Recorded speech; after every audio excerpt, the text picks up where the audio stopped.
때가 맞았다고 생각을 해요. 전공도 살리면서 안정적인 직업인 것 같아서 정말 사명감과 책임감으로 저도 본받아야겠다는 생각을 했습니다. 2년 정도 준비했습니다. 저도 2년 정도 준비했습니다. 저는 1년 정도 저는 선택 과목을 준비할 수 있는 시간이 좀 짧아가지고요. 인강 동영상을 굉장히 빨리 2배속으로 여러 번 돌려들었습니다. 이게 시간을 절약할 수 있었던 팁인 것 같아요. 기본서마다 중요하게 생각되는 포인트가 달라서 같은 챕터라도 내용이 다르게 수록되어 있거든요. 그래서 그거를 과목마다 한 책에 몰아서 단권화를 시켜가지고 공부를 좀 더 수월하게 할 수 있었습니다. 공부를 할 때 일주일 단위로 좀 계획을 세워가지고 했던 것 같아요. 이제 달력에 하루의 분량을 이제 적어놓고 날마다 제가 계획대로 이제 공부를 했는지를 체크를 해가면서 규칙적으로 공부를 하려고 했고 보건연구사는 기사 과목과는 크게 상관이 없고요.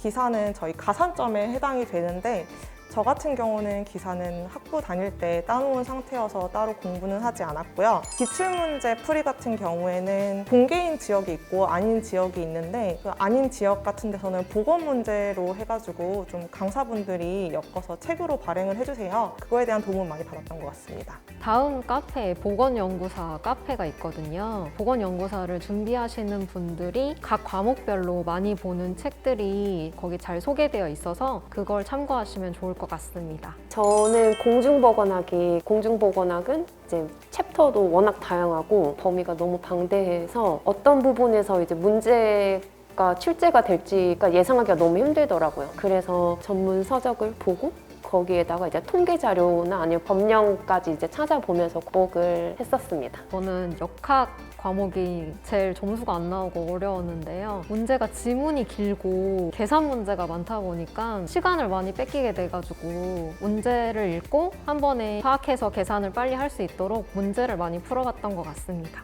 저희 선택 과목 중에 미생물학이 있었는데 그게 굉장히 어려웠어요. 공고가 다시 뜨는 바람에 준비할 수 있는 시간이 짧았거든요. 미생물학 책이 번역이 된 원서였는데 굉장히 두껍고 이게 읽으면 한국말인가 싶고 도저히 무슨 말인지 모르겠어서 제가 저만의 언어로 다시 노트를 만들었어요. 역학을 처음 이제 접하게 되면은 용어 자체도 어렵고 되게 이해가 안 갔었는데요. 문제와 그 용어들을 이제 접목시켜가면서 사례들로 이해를 하려고 이 시험 볼 때 모르는 문제나 아니면 좀 헷갈리는 게 나오면 일단은 넘기시고 아는 문제부터 푼 다음에 다시 돌아와서 모르는 문제를 다시 푸시는 거를 추천드립니다. 돌아오셔가지고 보기에서 정말 아닌 것 같은 거를 먼저 이제 소거하는 방법으로 푸시면 좀 도움이 될 것 같아요. 저는 행정 7급 분들이랑 같이 준비를 했어요. 그리고 그 면접 인터넷 강의 해주시는 분이 있는데 그분 강의 보고 강의에서 만난 분들이랑 스터디를 같이 했습니다. 저도 행정직 분들하고 같이 면접 자료 공유하면서 준비했습니다.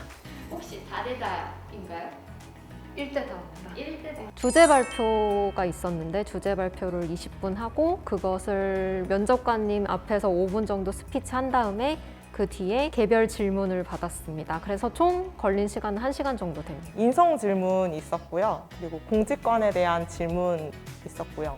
그다음에 개인 경험에 대한 질문이나 경력에 대한 질문들이 있었습니다. 준비해야 될 것은 이제 본인의 가지고 있는 역량이나 이제 경험을 이제 어필을 해야 되잖아요. 그래서 본인이 경험해왔던 거를 이제 먼저 정리를 해가면서 스스로가 말하는 연습을 많이 하시면 도움이 많이 될 것 같아요. 그리고 전공에 관한 질문도 받을 수 있으니까 전공 관련 질문도 준비하셔야 합니다. 비전공자면은 시험을 응시할 수 없는 걸로 알고 있어요. 그 관련 전공자분들만 응시를 하실 수 있는데 관련 전공자인데 저희처럼 뭐 식품 전공인데 질병 보러 오게 되거나 미생물을 전공하셨는데 식품을 하게 되실 수 있거든요. 근무하게 되면은 다른 선생님들께서 잘 알려주시니까 그 근무에 대한 걱정은 하지 않으셔도 될 것 같습니다. 자신감! 솔직함. 거짓말하지 않는 거요. 면접에서 경험이나 경력이 중요하다. 하나, 둘, 셋. 면접 때 갈등을 해결해 본 경험이나 남을 위해서 희생한 경험이 있는지 뭐 그런 개인적인 경험을 많이 묻거든요. 그래서 꼭 경력은 없어도 그런 경험에 대한 준비는 하시는 게 좋을 것 같아요. 꼬리 질문 있고요. 압박 질문도 있습니다. 그래서 거짓말하시면 안 돼요. 다 들킵니다. 혹시 뭐 영어 질문이랑 이런 것도 있나요? 저희 저희는 영어진 네, 없어요. 없었어요. 우선 면접을 준비하시기 위해서는 본인이 이제 시험 본 지역에 대한 현안이나 이슈에 대해서 먼저 정보를 습득하는 게 중요하고요. 본인의 경험이나 경력을 이제 자기소개 하실 때 좀 녹여내시면 제가 경험을 했던 거기 때문에 면접을 풀어나가는데 좀 수월하실 거라고 생각합니다. 서울시청 홈페이지 들어가면 분야별로 이렇게 뉴스를 볼 수가 있거든요. 보건이나 환경 쪽을 좀 더 주의 깊게 보시면 도움이 많이 될 것 같습니다. 두 분 쌤 의견에 동의합니다. 치마 정장이나 바지 정장을 입었었어요. 제 MBTI는 ESFJ. ISFJ입니다. ISTP입니다. 뭔가 이런 마인드가 필요하다. 한 단어로 표현하자면 사명감!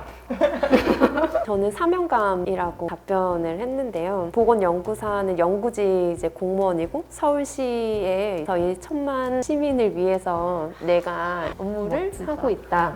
힘든 출장 업무와 힘든 야간 근무가 있더라도 사명감을 가지고 저는 인내심이라고 말씀드렸는데 실험을 하다 보면 한 번에 내가 원하는 결과가 나오지 않거든요. 인내심을 가지고 꾸준히 연구에 임하시면 원하시는 결과를 얻으실 수 있을 겁니다. 네, 저는 책임감이라고 대답을 했는데요. 저희가 하는 업무들이 음성, 양성, 검출, 불검출 이렇게 나가기 때문에 저희가 실험한 결과값에 대해서 책임을 져야 된다고 생각을 해요. 그래서 사명감과 인내심을 가지고 그리고 책임감을 가지고 근무를 하시게 되면 잘 하실 수 있지 않을까 싶습니다.